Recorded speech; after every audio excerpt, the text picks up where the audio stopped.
కానీ కొంతమంది మీ పేరు చెప్పి వసూలు చేశారని వార్త ఉంది అప్పట్లో. అవును, వాస్తవం. వాస్తవేనండి? వాస్తవం, వసూలు చేసిండ్రు. అంటే మీకు తెలిసి జరిగిందా, తెలియకుండా జరిగింది? మాకు తెలుస్తాయి.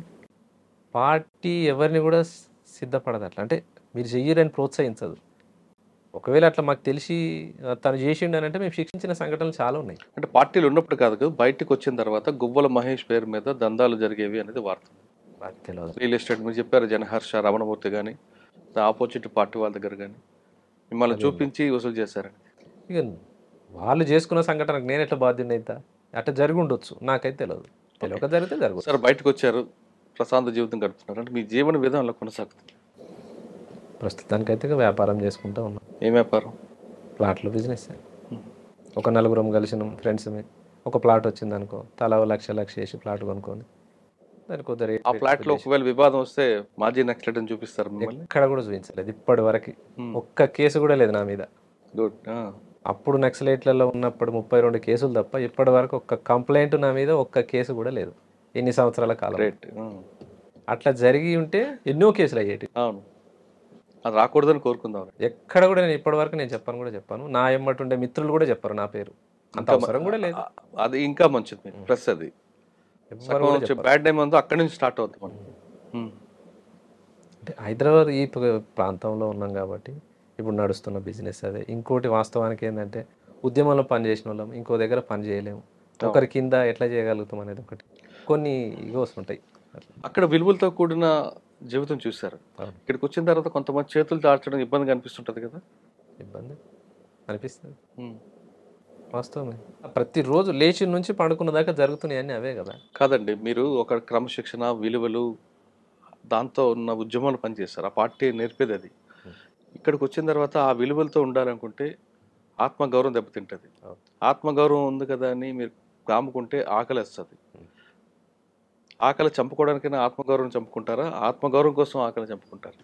అంటే సిద్ధాంతపరంగా అప్పుడున్న రాజకీయాలు ఆ విలువలతో ఇప్పుడు మనం బతకాలని అంటే నిజానికి కొంత ఇబ్బందికరమైందే.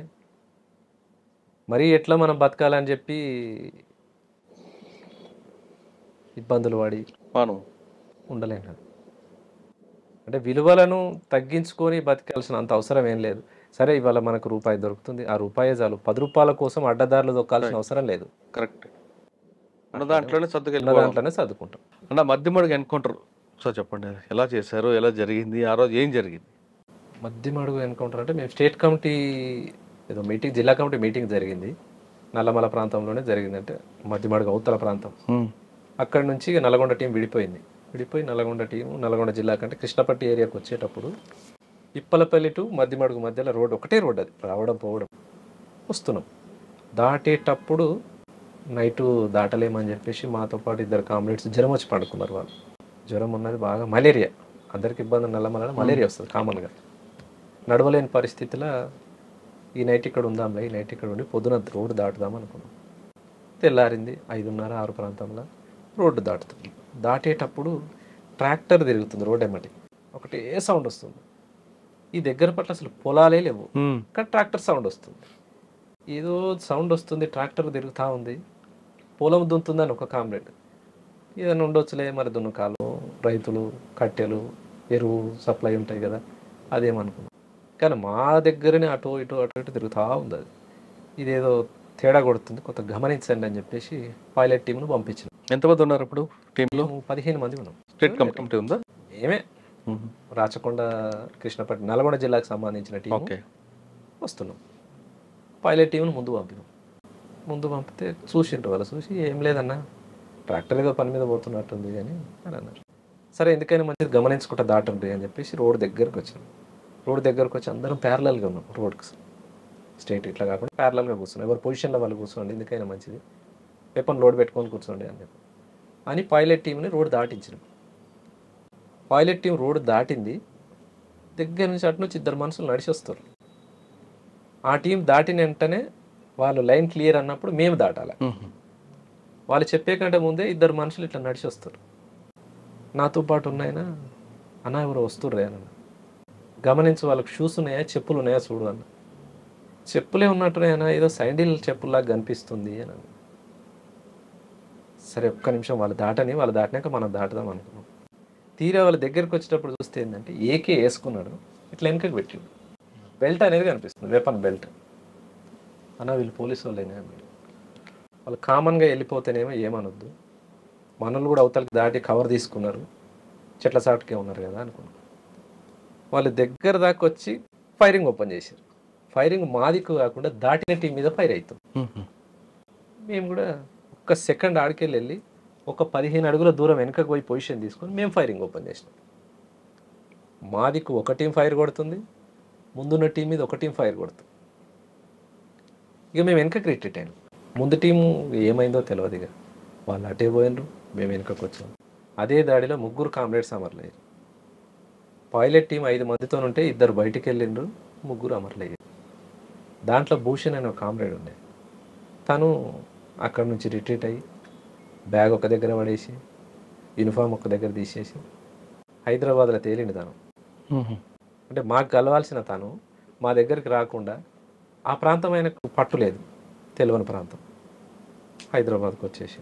అయితే మేము రిట్రీట్ అవుతున్న క్రమంలోనే మాతో పాటు ప్రభాకర్ అనే కామ్రేడ్ ఉండే, మాధవ్ గన్మెన్ తను అప్పటి వరకు. తర్వాత ఆయన రాచకొండకు మెంబర్గా పంపారు, దళ సభ్యునిగా ఉండాలని, నువ్వు షిఫ్ట్ కానంటే ఈ ట్రాన్స్ఫర్ అయినా. మలేరియా జ్వరం వచ్చింది ఆ కామ్రేడ్కి, తను చనిపోయింది ఆ దాడిలో, పడిపోయింది. అంటే ఇక్కడ మొఖాల్లో తూడబడ్డది. తనని తీసుకొద్దామని నేను పోతున్న క్రమంలో విపరీతమైన ఫైరింగ్ మా మీదకి. ఇక తనని కూడా తీసుకురాలేదు, కానీ మేమే రిట్రీట్ అయినాం. ఆ గాయమైన కామ్రేడ్ అక్కడి నుంచి జరుపుకుంటూ పోయి చెట్టు పొదలో ఉన్నాడు. అదే చెట్టు పొదలో చనిపోయాడు తను. డిపార్ట్మెంట్ కూడా చూడలేదు ఆయన. తర్వాత ఒక 2 నెలల తర్వాత జీవాల కాడులు ఆయన బట్టలు, ఆయన వెపన్ తీసుకొచ్చి పార్టీకి అప్పచెప్పారు. ఎవరు? అంటే పశువుల కాపర్లు ఉంటారు కదా, పలానా అన్న ఇక్కడ చనిపోయినట్టుండన్న. మేమేమనుకున్నాం అంటే ఎన్కౌంటర్ అయింది, చనిపోయిండు, బాడీని కుటుంబానికి అప్పగించలేదో మాకు తెలియదు. తనేం మహబూబ్నగర్ జిల్లా వాసి, మేమేమో నల్గొండ వాళ్ళం. 2 నెలల తర్వాత మహబూబ్నగర్ టీంకే వాళ్ళు తన వెపన్ కావచ్చు, డ్రెస్ తీసుకొచ్చి అప్పచెప్పారు. అదొకటి జరిగింది.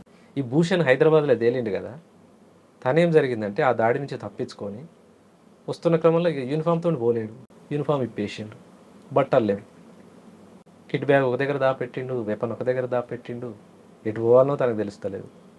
ఇంకా వస్తున్న క్రమంలో వర్షంలో అంటారు, పత్తి చేలు ఉంటాయి బాగా, పత్తి చేలలో బెదురు పెడతారు కదా, ఓ బొమ్మ వేసి బొమ్మకు బట్టలు తొడు, ఆ బట్టలు వేసుకొని ఊర్లోకి వచ్చిండు ఆ మనిషి. ఊర్లోకి వచ్చిండి, ఆడికి వెళ్ళిన తర్వాత 1 నెల తర్వాత మళ్ళీ వచ్చి మాకు కలిసి. తను బస్సు ఎక్కి హైదరాబాద్కి రావడానికి ఒక 4 రోజులు టైం పట్టింది తనకు. ఆ 4 రోజులు తనని దొంగ వెంటబడడం, ఇంకా రకరకాల ఇబ్బందులు పడి మొత్తం మీద వచ్చి. ఏం పేరు? భూషణ్. ఉన్నారు ఎప్పుడైనా? లేడు, చనిపోయింది. తర్వాత ఊళ్ళోకి వచ్చాక చనిపోయింది. దాసిరెడ్డి కూడా తను సాంబశివుడు వాళ్ళ ఊరే. ఓకే సార్, ఫైనల్గా చెప్పండి,